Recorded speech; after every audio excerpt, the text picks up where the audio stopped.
la de conocimiento. Vamos a saludar a la gente que está ahí, a favor de compartir la transmisión, darle me gusta, suscribirse, recordarle que puede participar con nosotros llamando al 809-240-6999 o a través de mi número de teléfono también lo puede hacer, y reiterarle siempre, señores, no se quede sin ese like, sin ese comentario, sin ese compartir la transmisión o sin suscribirse. Usted no sabe el valor que tiene para las redes digitales el hecho de que usted lo toque, porque usted tocarlo, un toque digital significa alimentar el algoritmo, alimentar la programación, y usted le está diciendo que a usted le gusta lo que hacemos aquí.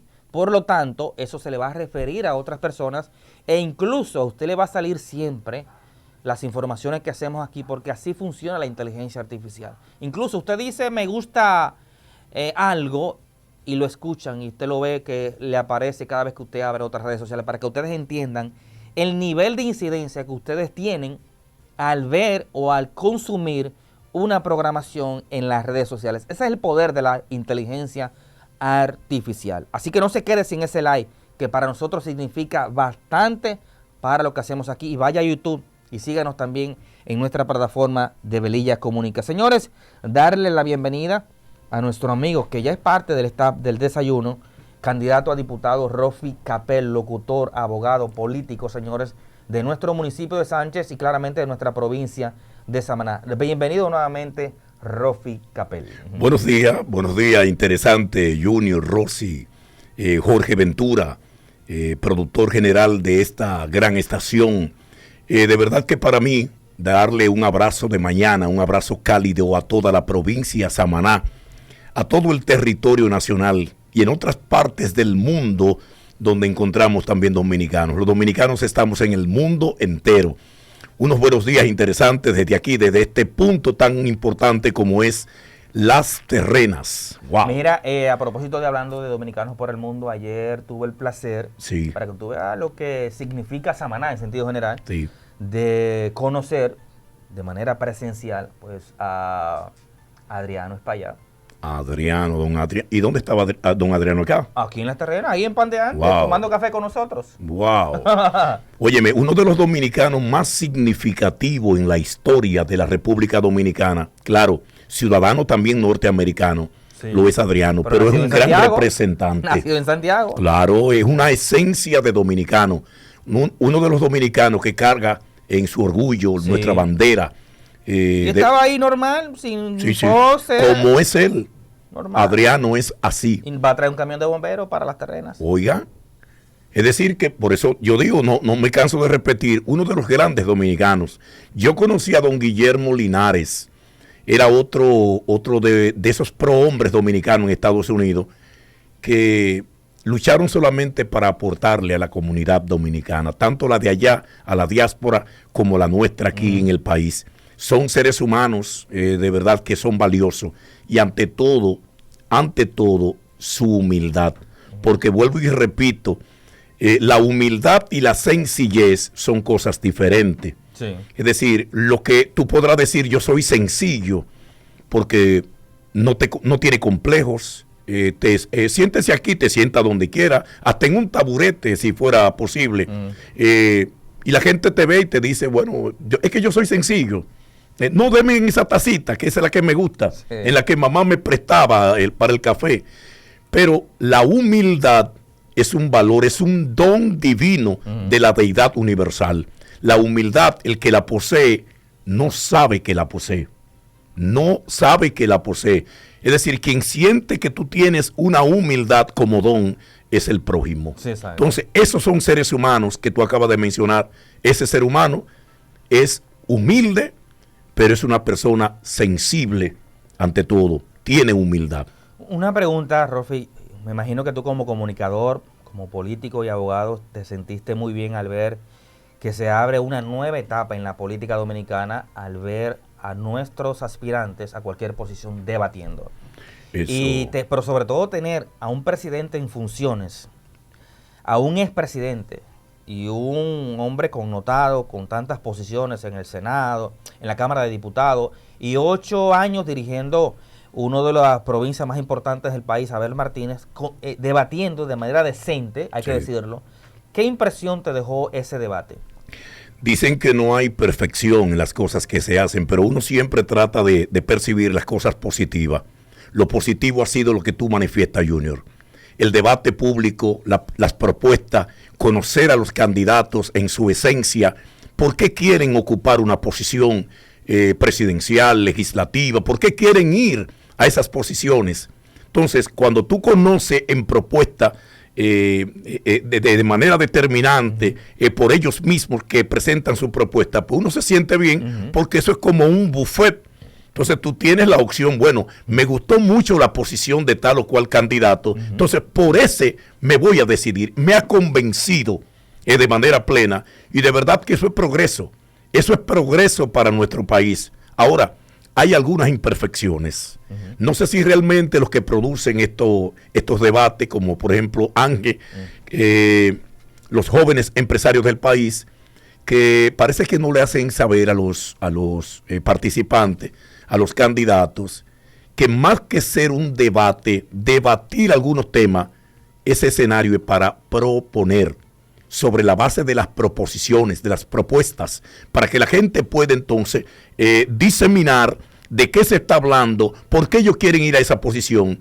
Pero cuando se complica la situación, que se va a un debate como a veces de baja monta, se dan como cosas de momento, hasta burla, tú te das cuenta que se hacen en los rostros de los que participan. Entonces tú dices, parece ser que no hay una orientación que marque de qué punto a qué punto, cuál es el índice realmente de este evento tan importante para nuestra nación. El debate es una muestra de respeto al electorado. Indudable. Claramente que sí. El electorado se coloca en el centro de atención cada vez que hay elecciones. Claro. ¿No se le tiene respeto a Samaná, tomando en cuenta que los candidatos a diputados y a senadores no han debatido? Vi una que se quiso hacer un intento y lo felicitamos de antemano porque el intento que se quiso hacer, pero se hizo solamente con un género. Entonces cuando se dice, por ejemplo, bueno, hay un tanto por ciento de aprobación para el género femenino, pero de igual manera las mujeres deben tener un 50%. Entonces, si al debate van las mujeres, debieron ir los hombres a ese mismo debate. Y no entiendo por qué dividir los géneros. Exactamente, sí. No hay por qué. No hay por qué. Porque entonces estamos desmeritando a una de las clases. Ahora, si me quieren justificar que porque es una gran cantidad de los que aspiran a esta posición, bueno, pero busquemos un salón más amplio. Exacto. Busquemos un salón más amplio o hagámoslo por turno. Exactamente. Entonces, se prepara un podium y ahí mismo, entonces, en ese podium, que no tiene que ser una mesa redonda, entonces se llama a cada candidato. El debate de las no ideas, limitarlo. El debate de las ideas tiene sexo. No entiendo por qué hay que poner a debatir las mujeres con mujeres, como si las mujeres no tuviesen la capacidad de debatir con hombres. Por eso realmente. Es un tema de fuerza, es un tema de ideas, de capacidades. Exactamente, sí. La que va a hablar, tú sabrás que es mujer, porque en el rostro tú ves que es una mujer. Claro. Ahora, candidato o candidata, estamos realmente en el mismo grado. Claro. Entonces, no hay que delimitar esa parte. No. Debió presentarse en ese mismo escenario, no dividido, porque entonces se va a ver como un desbalance cuando vayan o propongan que vayamos entonces los hombres candidatos. Entonces, hay que tener cuenta con esa parte.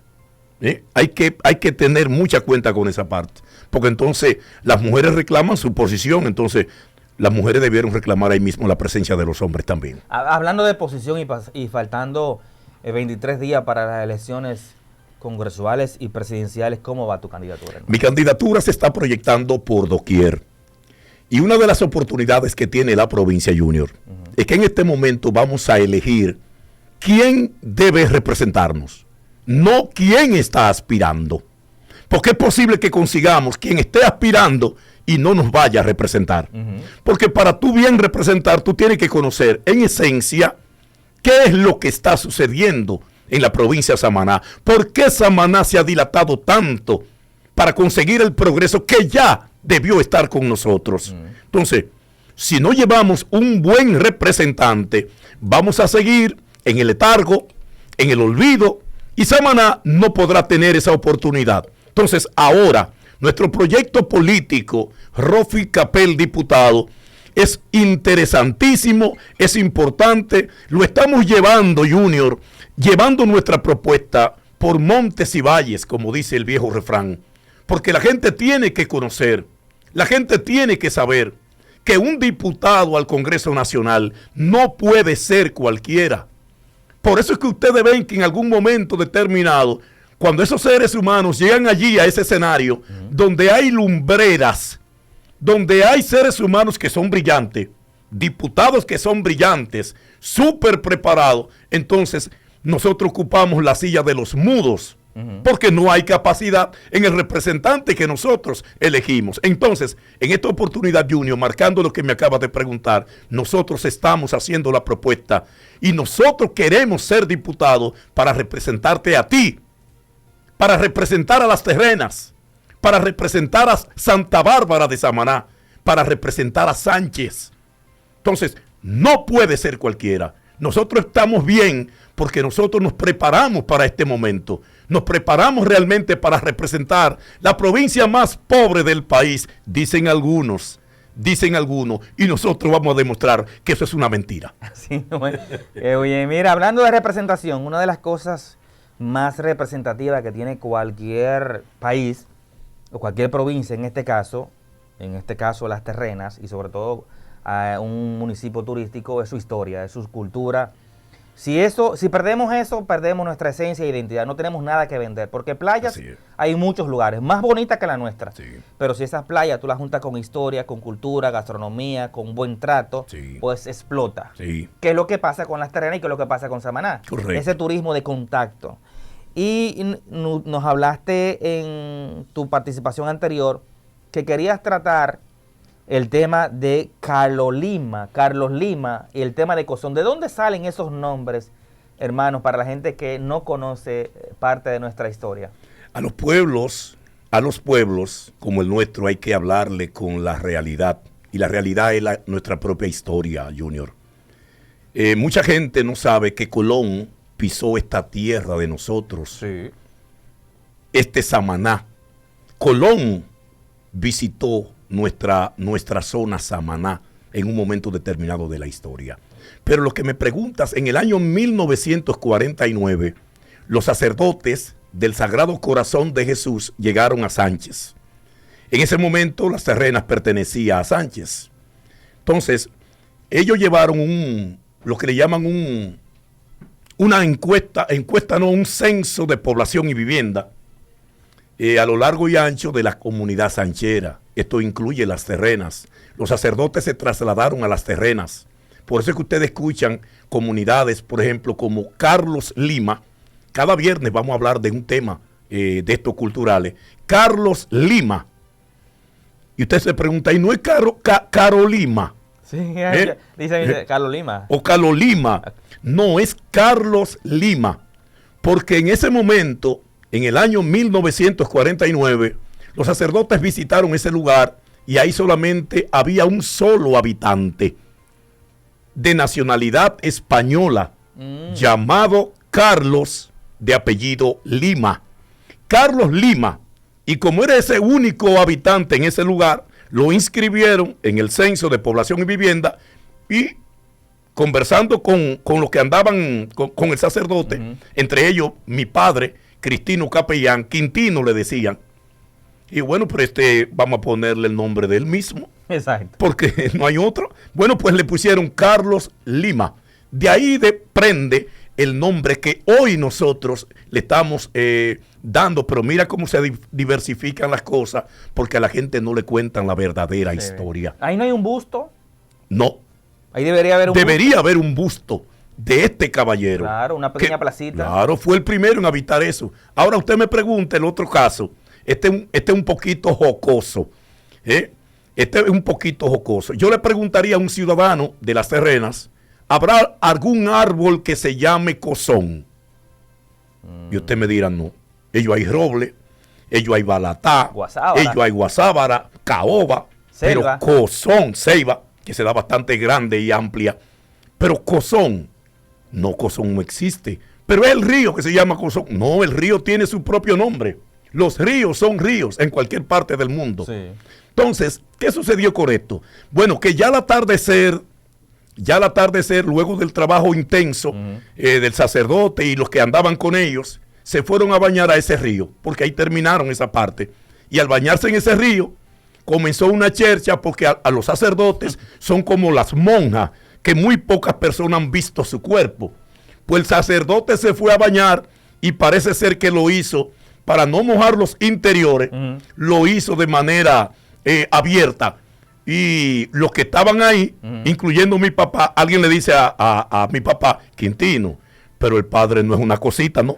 Es un cozón. Es un cozón. Señores, de ahí viene el nombre. De esa comunidad, de ahí viene el nombre. Cozón. Pero fue de esa cherchita que salió ese nombre. Bueno, pues yo le categorizaron como cozón. ¿Recuerda usted? Bueno, ahí no puede haber un busto. No. No, ahí no debe haber. Ahí no debe haber un pudiera haber, pero no se debe. Sí. Pero son cosas interesantes que la gente debe conocer. La gente debe indagar el por qué y por qué nos llaman de tal manera. Todo obedece. Está en la calle El Carmen. Sí. Entonces, ¿quién le puso ese nombre a la calle El Carmen? Ellos mismos, los sacerdotes. Sí. Es decir, usted ve cada comunidad, el Portillo. Eran portillos, claro, portillos, cruces pequeños, porque eran cruces de caballo, de animales. Y había ese portón pequeño, que es un portillo, pero era el portillo de los animales, de cruce de animales. De ahí viene el portillo. Qué interesante, de verdad que te felicito, de verdad que tengas tan presente algo histórico que nos puede beneficiar tanto en el futuro. Sí. La gente debe entender, sobre todo, no importa si somos un lugar turístico o no, yo creo que nuestras próximas generaciones deben de entender de dónde venimos. Correcto. Y una forma de mantener vivo de dónde venimos es a través de nuestra historia, lo que se puede contar. Claro. Y se hace muy importante eso. ¿Sabes, Rofi? Me gustaría preguntarte, mucha gente no entiende qué era lo que pasaba en Sánchez. La gente habla de un ferrocarril, pero no entiende a lo mejor qué era lo que hacía ese ferrocarril.